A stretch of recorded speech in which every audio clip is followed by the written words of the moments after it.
Hello students, this is Tushar Patel, your physics expert. Welcome on MBIBE. So here we are with the 6th lecture for class 9 gravitation. मज़ा आ चुका है, हम already बहुत कुछ gravity के बारे में सीख चुके कि ग्रेविटी क्यों इंपॉर्टेंट है, ये ग्रेविटी कौन से लॉ पे गवर्न होती है, न्यूटन्स लॉ ऑफ ग्रेविटेशन क्या है, एक्सेलरेशन ड्यू टू ग्रेविटी क्या है। हम ऑलरेडी ये भी चीज़ जान चुके हैं कि कैपिटल जी यानी कि यूनिवर्सल ग्रेविटेशनल कांस्टेंट और small G that is acceleration due to gravity, उसमें फ़र्क क्या है कि नहीं। आज के इस क्लास में हम एक बहुत डे टू डे लाइफ में इंपॉर्टेंट टॉपिक होता है हमारा मास और वेट। इस दोनों में फ़र्क क्या है, इन दोनों चीज़ें है क्या, उसके ऊपर डिस्कशन करने वाले हैं। सो चलिए let's begin with my introduction. मैं हूं Tushar Patel, your physics expert. It's been more than 7 years I am teaching physics and now my job here is to make physics easier for you. Let's begin with today's topic.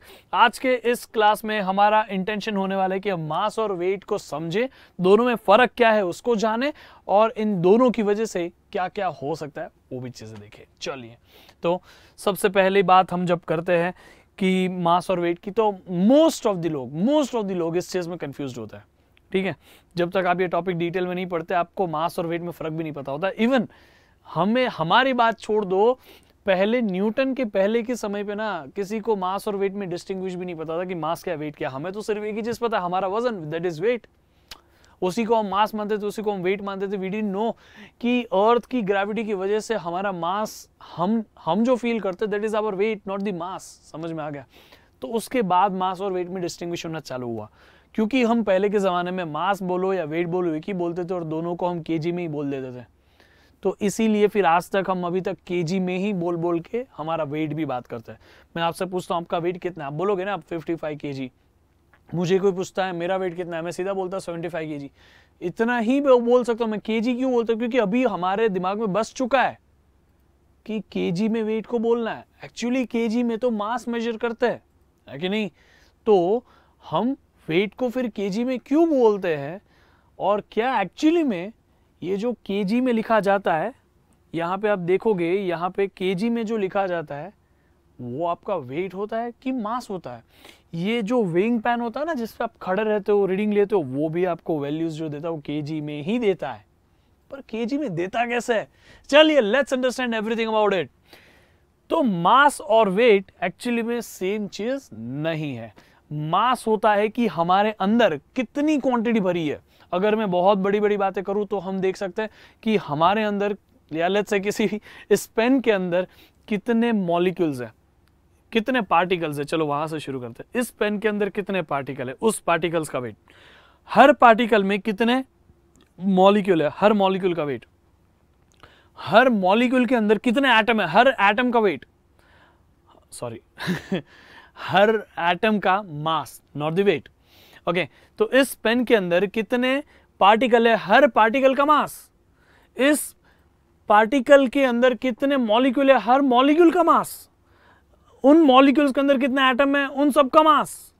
और उन particular atom के अंदर कितने proton है, कितने electron है, उन सब का मास। तो अल्टीमेटली हम काउंट क्या कर रहे हैं, नंबर ऑफ एटम ना, नंबर ऑफ प्रोटॉन ना, नंबर ऑफ इलेक्ट्रॉन ना।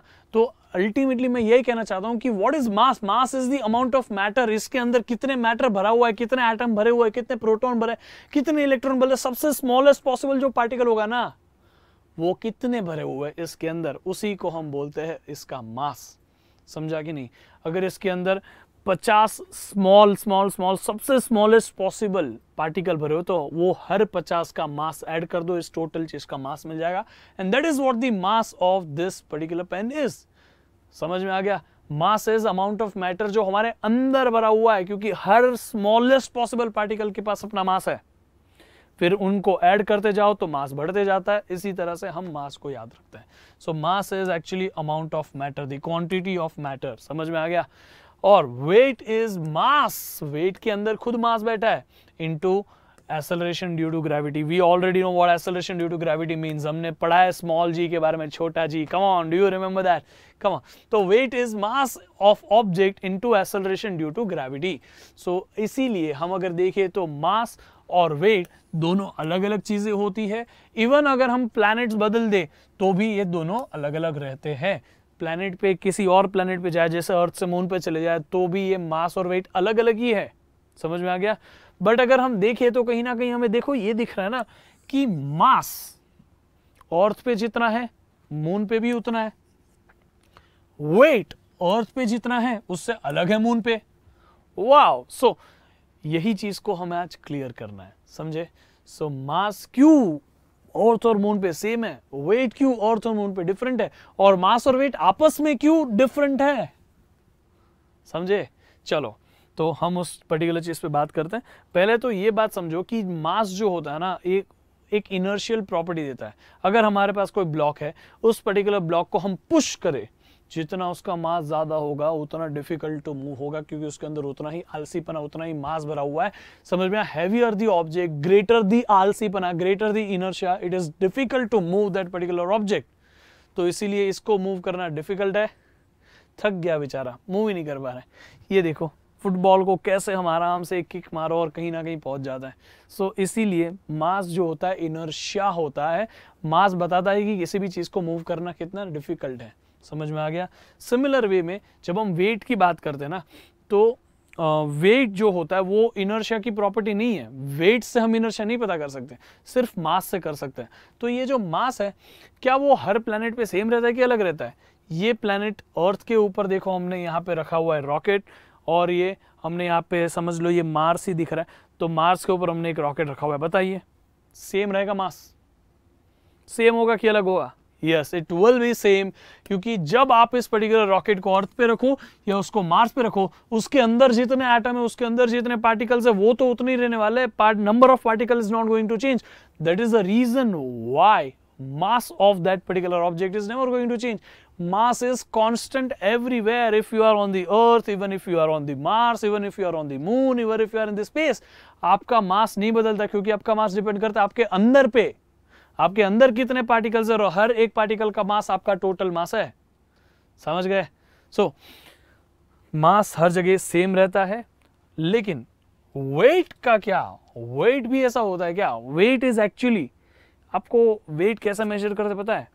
वेट जो होता है ना, किसी चीज को आप छोटे थे ना, तो आपको भी ऐसे इस पे एक कपड़े पे बांध के आपको इस पे लटका गया था।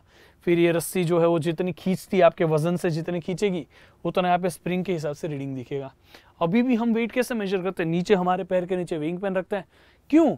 क्योंकि हमें पता है कि अर्थ का ग्रेविटी ना हमें नीचे खींच रहा है, तो हम मेरे और अर्थ के, हमारे या अर्थ के बीच में एक विंग पैन रख दे, तो जितना अर्थ मुझे खींच रहा है उतना मैं उस विंग पैन को कंप्रेस करूंगा, उसके अंदर की स्प्रिंग्स होगी वो कंप्रेस होगी, और उस प्रोपोर्शन में मुझे वहां पे रीडिंग मिलेगा कि इतना रीडिंग है।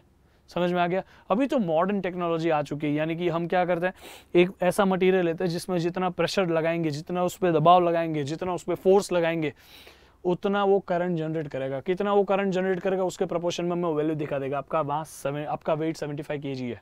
समझ में? तो बात यह है कि ऐसे जो मटेरियल्स होते हैं उसे हम पीजो इलेक्ट्रिक मटेरियल्स बोलते हैं। प्रेशर देने पे उनमें इलेक्ट्रिसिटी बनती है, और उस पर्टिकुलर अमाउंट ऑफ इलेक्ट्रिसिटी के हिसाब से हमें रीडिंग दिया जाता है ना? तो weight is actually that push we are putting on that particular weighing pan. या ये पुश हम दे रहे हैं, लेकिन एक्चुअली हम पुश इसलिए दे पा रहे हैं क्योंकि ग्रेविटी हमें पुल कर रही है। समझा? सो ग्रेविटी अगर इस पर्टिकुलर चीज को पुल नहीं करेगी तो ये स्प्रिंग को खींचेगा कैसे? इस पर्टिकुलर स्प्रिंग को खींचेगा नहीं तो इधर रीडिंग आएगा कैसे? समझ में आया कि नहीं आया? So weight is actually the gravitational pull by the earth on the object. Weight is what? Gravitational pull by the earth on the object. Weight is the force of gravity. Mass is not a force. Mass is the amount of matter inside it. And weight is actually the force of gravity. Weight का formula होता है mass into acceleration due to gravity. Mass is, m is the mass and g is acceleration due to gravity. SI unit of weight is same as that of force because it is nothing but a force. समझ में आया? It is a force of what? Gravity. Weight is simply force of gravity. That is why the unit of force and unit of weight is same, which is Newton. है ना? मास का unit KG होता है, wait का unit Newton होता है। याद रखिए दोनों में फर्क है। हम हमारी सिंप्लिसिटी के लिए हम इस पर्टिकुलर वेट के यूनिट को कन्वर्ट कर लेंगे और इसका यूनिट हम एक नया यूनिट बना देंगे, केजी वेट। समझ में आ गया? क्या बना दिया? KG weight. कैसे आया ये केजी वेट? तो मैं बताता हूँ। वेट का फॉर्मूला बताओ, weight is equal to mass times gravity, है कि नहीं? मुझे बताओ, अगर मैं यहां पे मास की वैल्यू 1 रखूं, 1 यानी कि 1 कितना? 1 केजी, तो ये जो वेट का वैल्यू आएगा वो 1 केजी का वेट होगा ना, 1 केजी के मास का वेट होगा, उसी को हम बोलेंगे 1 केजी वेट। समझ में आ गया? जी की वैल्यू होती है 9.8, तो जी की वैल्यू यहां पे रख दो into 9.8 metre per second square. तो 1 into 9.8 metre per second square gives you W, weight is equal to 1 into 9.8 is 9.8, but KG metre per second square यही तो होता है न्यूटन, तो यहाँ पे न्यूटन आ गया, तो weight is 9.8 newton. So mass 1 KG का हो तो उसके वेट को हम 1 केजी का वेट, 1 केजी वेट बुला सकते हैं, और उसका वेट का एक्चुअल वैल्यू न्यूटन में होता है 9.8 न्यूटन। समझ में आ गया? So this is how 1 KG weight is 9.8 newton. Simple है ना? तो weight of mass that is of 1 KG is simply 9.8 newton, और उसी को हम 1 केजी वेट बोलते हैं। तो अभी से हमने सिंपल कर दिया। जब मैं बोलता हूं ना 75 केजी है, whenever I say it is 75 kg, तब उसका सिंपल सा मतलब होता है कि मैं 75 kg वेट की बात कर रहा हूं, मतलब 75 इंटू 9.8 हो जाएगा। समझ में आ गया? तो this is how we are able to speak out weights in terms of mass by converting this unit into KG weight. हम केजी वेट पूरा ना बोले, सिर्फ केजी भी बोल देना, तो जैसे ही मैंने बोला 75 केजी मेरा वेट है, तो अपने आप उसका मतलब हो जाता है कि 75 केजी वेट में मैंने बोला है, और ये 75 केजी वेट यानी कि होता है 9.8 न्यूटन से मल्टीप्लाई करना पड़ेगा। 1 केजी वेट होता है 9.8 न्यूटन, तो 75 केजी वेट होगा 75 into 9.8 Newton, which will make almost 750 के थोड़ा सा कम होगा। समझ में आ गया कि नहीं? बहुत आसान है कि नहीं? तो this is how we are able to speak out weights in terms of KG. Simple है। अब ये वेट हर प्लैनेट पे अलग रहता है कि सेम रहता है? तो वेट के अंदर कौन कौन है? वेट के अंदर 2 चीज है, मुझे बताए। वेट के अंदर है मास, और वेट के अंदर है ग्रेविटी। मास तो हर जगह सेम रहता है, matter, amount of matter is never going to change. Gravity is going to change everywhere. It is different for Earth. For Earth it is 9.8. For Moon it is 1.6. It is different for different planets. समझ में आ गया? Pluto के लिए कुछ 4 के आसपास है ग्रेविटी। समझ में आ गया? 4 नहीं, 0.4 के आसपास। सोचो, तो बात यह है कि ग्रेविटी की वैल्यू, जी की वैल्यू जो है हर प्लैनेट के लिए जब अलग अलग है, तो हर प्लैनेट के लिए वेट के फॉर्मूला में mg जो सब्स्टिट्यूट करोगे वो इसका अलग है, वो इसका अलग है, वो हर किसी प्लैनेट का अलग है। यानी कि आपका answer of weight depends on gravity, and gravity is different for different planet. That is the reason why you will get different weight for different planet. समझ में आ गया? So because acceleration due to gravity is different for different planet, your weight would be different on different planet. अगर आपका wait अर्थ के ऊपर समझ लो कि 10 न्यूटन है, तो आप जाओगे 100 न्यूटन मान लो, इस सिंप्लिसिटी के लिए। अर्थ के ऊपर आपका वेट अगर 100 न्यूटन है, तो आपका वेट मून के ऊपर ऑलमोस्ट कुछ 16 न्यूटन के आसपास हो जाता है। ठीक है, ये अंदाजन 16 न्यूटन होता है, बाकी इस प्रोपोर्शन में चलता है। अगर आपका वेट यहाँ पे 10 है तो वहाँ होगा 1.6। समझ में आ गया? तो आपको याद रखना है, gravity is different for different planet, that is why weight is different on different planet. अभी इसी पर्टिकुलर चीज को हम देखें तो अर्थ का इक्वेटर और रेडियस सेम, अर्थ का इक्वेटर और पोल दोनों सेम रेडियस का नहीं है। Earth is actually the shape of oblate sphere, हम ऑलरेडी सीख चुके हैं। रेडियस एट इक्वेटर और ये है रेडियस एट पोल। आपको दिख रहा है कि ये रेडियस ज्यादा है और ये रेडियस कम है।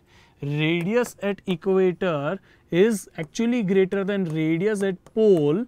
तो जबकि gravity, acceleration due to gravity के फॉर्मूला को हम पढ़े थे, capital G capital M upon radius का स्क्वायर। तो gravity is inversely proportional to radius का स्क्वायर, इसीलिए रेडियस जिसका ज्यादा उसका ग्रेविटी कम, जिसका रेडियस ज्यादा उसका ग्रेविटी कम। तो यहाँ रेडियस ऑफ इक्वेटर ज्यादा है तो gravity at equator will be less than gravity at pole, यानी कि यहाँ जी की वैल्यू कम है क्योंकि वो इक्वेटर है, और यहाँ जी की वैल्यू ज्यादा है क्योंकि ये पोल है। तो जितना आप पोल पे हो आपका वेट ज्यादा दिखेगा, क्योंकि यहाँ वेट का फॉर्मूला जो होता है ना, मास टाइम्स ग्रेविटी, ग्रेविटी तो यहाँ ज्यादा है तो यहाँ वेट भी ज्यादा होगा। और यहाँ वेट का formula mass times gravity, gravity यहाँ कम है तो वेट भी यहाँ कम होगा। कहाँ? इक्वेटर पे। तो इक्वेटर पे जी कम वेट कम, पोल पे जी ज्यादा वेट ज्यादा। समझ में आ गया? पोल से इक्वेटर आओ, जी कम हो जाएगा तो यहाँ से वेट भी आपका कम होते जाएगा। यानी कि जो गोल्ड आप कहीं पोलार रीजन में से कहीं खरीद के लाया, उसका वेट आप जो मेजर करके लाया ना, उसका वेट यहाँ पे आने के बाद, इक्वेटर पे आने के बाद कम दिखेगा आपको, क्योंकि वेट कम हो गया है। कैसे वेट कम हुआ? जी की वैल्यू वहां से यहाँ आते हुए कम हो चुकी है। समझ में आ गया कि नहीं? So that is why we say कि weight on the earth as well will not be same everywhere. आपका वेट कहीं ज्यादा होगा तो कहीं कम होगा। समझ में आ गया? I hope it is easy for you to understand. समझा कि नहीं? तो एक्सेलरेशन ड्यू टू ग्रेविटी जो होती है उसकी वजह से वेट होता है। हमने इस पर्टिकुलर सेशन में ये जाना कि कैसे मास और वेट अलग है। Mass is the amount of matter and weight is actually the gravitational pull by the earth on the particular object. Mass का यूनिट केजी होता है, वेट का यूनिट न्यूटन होता है, but we can measure weight in KG weight as well. समझ में आ गया? 1 kg weight that is 1 kg का weight, 2 kg weight that is 2 kg का weight. I hope you got this. Similar way में हम मास को जो मेजर करते हैं वो हम सिंपली बैलेंसिंग से मेजर कर सकते हैं, और वेट को मेजर करने के लिए हम वो स्प्रिंग वाला स्प्रिंग बैलेंस ले सकते हैं, या फिर हम वेइंग पेन तो लेते ही है, ऐसे हम इंस्ट्रूमेंट से उसको मेजर कर सकते हैं। और मास हर प्लैनेट पे हर जगह पे सेम ही रहता है, वेट हर जगह पे सेम नहीं रहता है। समझ में आ गया? इवन अर्थ के ऊपर भी हर जगह आपका वेट सेम नहीं है। Depending upon value of gravity it keeps on changing. इतना ज्यादा नहीं चेंज होगा अर्थ के ऊपर कि आप अपने आप भी खाली खाली फील हो रहा है, वेट ही नहीं लग रहा है। थोड़ा बहुत होता है, अर्थ के ऊपर इतना बड़ा वेरिएशन नहीं होता है। एनी विच वेज, चलिए अभी आपको एक छोटा सा सवाल देता हूं, और इस सवाल का जवाब थोड़ी देर बाद में मैं आपको बताऊंगा। इस पर्टिकुलर सवाल में ये है कि जब आप ये स्पेस स्टेशन में जाते हो, ये इंटरनेशनल स्पेस स्टेशन जहाँ पे यूजुअली साइंटिस्ट मतलब एस्ट्रोनॉट्स जा करते हैं, साइंटिस्ट जा करते हैं ताकि वो सब समझ पाए कि स्पेस में क्या है कैसा है। तो ये it is like a big laboratory. हम ह्यूमंस ने बनाया, वो सबसे महंगा चीज़ है ये। तो इसमें जब हम जाते हैं, ये इंटरनेशनल स्पेस स्टेशन मूव करता है, हम भी उसके अंदर मूव करते हैं, लेकिन हमें उसके अंदर, कभी आपने वीडियो देखा होगा सुनीता विलियम्स का और ये सब, तो आपने देखा होगा कि उनको वेट नहीं फील होता अपना, वो उड़ते रहते इधर उधर। पानी भी अगर गिराएंगे तो पानी भी इधर उधर उड़ता रहेगा। ऐसा क्यों होता है? तो चलिए इस पर्टिकुलर सवाल का जवाब जानते हैं कि वेटलेसनेस एक्चुअली में क्या है, हम उस चीज़ के बारे में समझते हैं। वेटलेसनेस का डिटेल डिस्कशन करेंगे हम। वेटलेसनेस क्या होती है, क्यों एस्ट्रोनॉट्स को वेटलेसनेस फील होती है जब वो स्पेस स्टेशन में जाते हैं, और क्या अर्थ पे हमें वेटलेसनेस फील होती है क्या, हम उसके बारे में अभी डिटेल में डिस्कशन करते हैं। ठीक है? वेटलेसनेस इज कंप्लीट और near complete absence of sensation of weight. Weight जो है ना, वो अगर हमें फील ही ना हो तो हम उससे बोलते हैं कि हम वेटलेस है, वेटलेसनेस फील कर रहे हैं। क्योंकि वेट का फॉर्मूला है मास टाइम्स ग्रेविटी। हमारा मास तो चेंज होने नहीं वाला जब तक हम मोटे नहीं हो रहे, हमारा मास ऐसे नहीं बदलता इजीली, बट ग्रेविटी जो है ना वो हर जगह अलग अलग हो सकती है। ग्रेविटी अगर कहीं जीरो हो गई तो मास इंटू ग्रेविटी जीरो हो जाएगा और weight will be equal to zero. I hope you got this. समझा कि नहीं?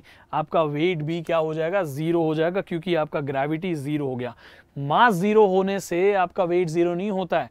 मास जीरो एक्चुअली आप कर ही नहीं सकते आपका, क्योंकि आप अगर मास जीरो कर दे तो आप गायब हो चुके हो, आपके अंदर कुछ मैटर ही नहीं है। मैटर नहीं है उसका मतलब मास जीरो है, बट हमारा मास जीरो नहीं हो सकता, ग्रेविटी तो जीरो हो सकता है। So whenever gravity is zero, weight is zero, and that is what we say कि उसे हम वेटलेसनेस बोलते हैं, क्योंकि weight is the gravitational pull that we feel. Weight हम फील करते हैं। समझ में आ गया? याद रहेगा कि नहीं? तो वेट हम फील करते हैं। अगर हम वेट ना फील करें किसी रीजन की वजह से तो हम उसे बोलेंगे वेटलेसनेस। चलिए हम देखते हैं कि 3 सिचुएशंस है जहां पे हम वेटलेस फील करते हैं। सबसे पहला कि जब हम फ्री फॉल करें, जब हम ऐसी हवा में गिर जाए। दूसरा कि सेंटर ऑफ द अर्थ पर, और तीसरा स्पेस में। तो चलिए तीनों के बारे में थोड़ा डिटेल में बात तो करना बनता है कि नहीं। Let's start with free fall. जब आप गिरते हो कहीं से, ऐसे यहां से गिरोगे, तब क्या होगा कि अगर आप अपना वेट भी मेजर करो, वेइंग पैन रख के, वेइंग पैन भी रखो, उसके ऊपर आप भी खड़े हो, अब जब लिफ्ट नीचे गिर रही है तो वेइंग पैन भी नीचे गिर रहा है, तब आप भी नीचे गिर रहे हो। एक्चुअली ये ऐसा ही हो गया कि जितनी स्पीड से या जितने एक्सेलरेशन से वेइंग पैन नीचे गिर रहा है ना, उतने एक्सेलरेशन से आप भी, यानी कि आप एक्चुअली अभी वेइंग पैन को कंप्रेस ही नहीं कर रहे हैं। आप क्यों कंप्रेस करोगे? आप कंप्रेस तो तभी करोगे जब विंग पेन ऐसे कैसा और आप उसको ऐसे उसके ऊपर खड़े हो और उसको दबा पाओ। लेकिन अगर आप जितना नीचे जाओ उतना ही विंग पेन भी नीचे शिफ्ट होते जाए, आप जितना नीचे जाने की कोशिश करो उतना विंग पेन भी अपने आप नीचे शिफ्ट होते जाए, तो क्या आप कभी विंग पेन को कंप्रेस कर पाओगे? आप उसको कंप्रेस ही नहीं कर पाओगे। If you can't compress wing pen तो आपका अपने आप वेट जीरो दिखेगा ना उसमें। समझ में? ये ऐसा ही हो गया कि आप एक बैग लेके कूद जाओ कहीं पे, आप कूदोगे तब आपको बैग का वेट फील नहीं होगा। क्यों? क्योंकि आप जिस स्पीड से आगे कूद रहे हो, आप जिस एक्सेलरेशन से आगे कूद रहे हो, उसी एक्सेलरेशन और उसी स्पीड से आपका बैग भी आपके पीछे पीछे अपने आप आ रहा है। And that is because of gravity. समझ में आ गया? ग्रेविटी आपको अकेले को थोड़ी खींचती है, आपको और आपके बैग को, आपको और ये लिफ्ट को और वेइंग पेन सबको साथ में खींचती है ना। It is same for everyone. everyone will fall with the same speed, same acceleration at all the time। समझ में आ गया? इसीलिए हम हमारा वेट नहीं फील कर पाते, and that is the reason हम बोलते हैं कि weighing scale will show zero reading, और हम फ्री फॉल के वक्त हमारा वजन नहीं फील करते। समझा? आप जो अम्यूजमेंट पार्क में जाते हो, वाटर पार्क में जाते हो, वहां पे भी ये ग्रेविटी के साथ ही तो आपको खिलाते हैं, इधर से उधर जंप कराते हैं, ऐसे ऐसे घुमाते हैं। उसी सारी सिचुएशन में आपको अपना वेट जो होता है वो अलग अलग अमाउंट में फील होता है और आपको मजा आता है। ठीक है? एनी विच वेज, दूसरी है सेंटर ऑफ द अर्थ की जगह पे। जब ये अर्थ के सेंटर पे आप जाओगे तो सेंटर से आप पूरा अर्थ से देख पाओगे, जो विजुअल है, सब जगह अर्थ है।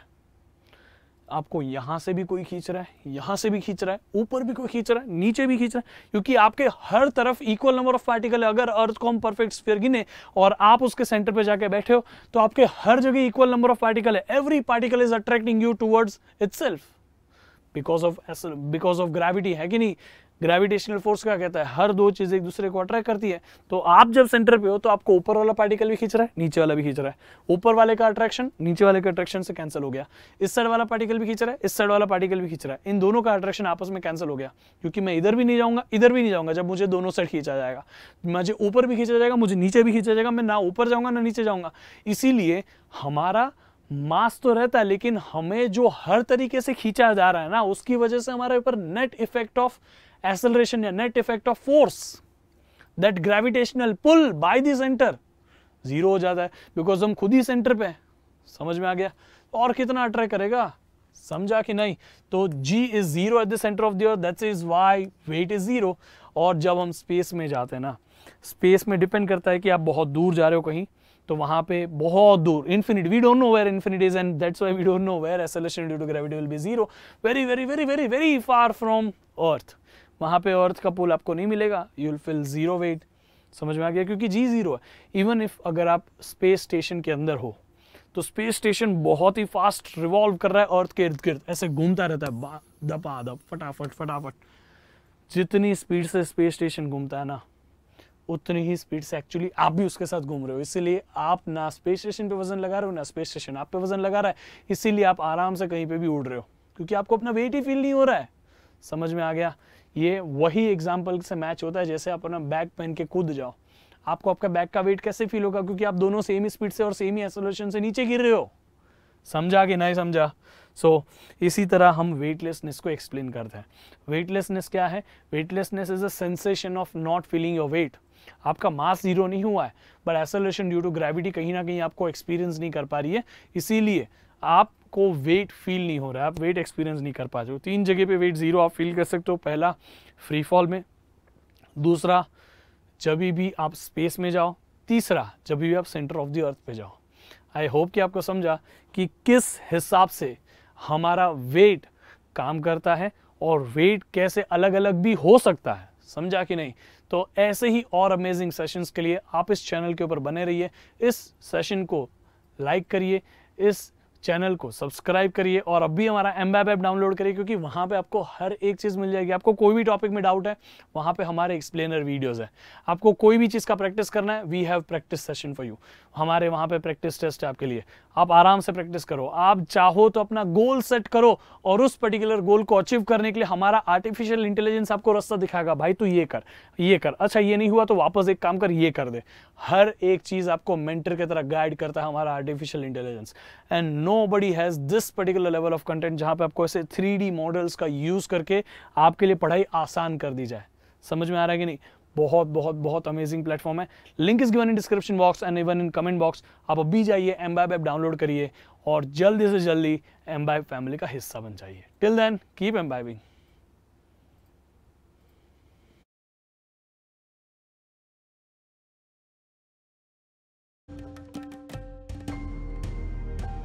Keep imbibing.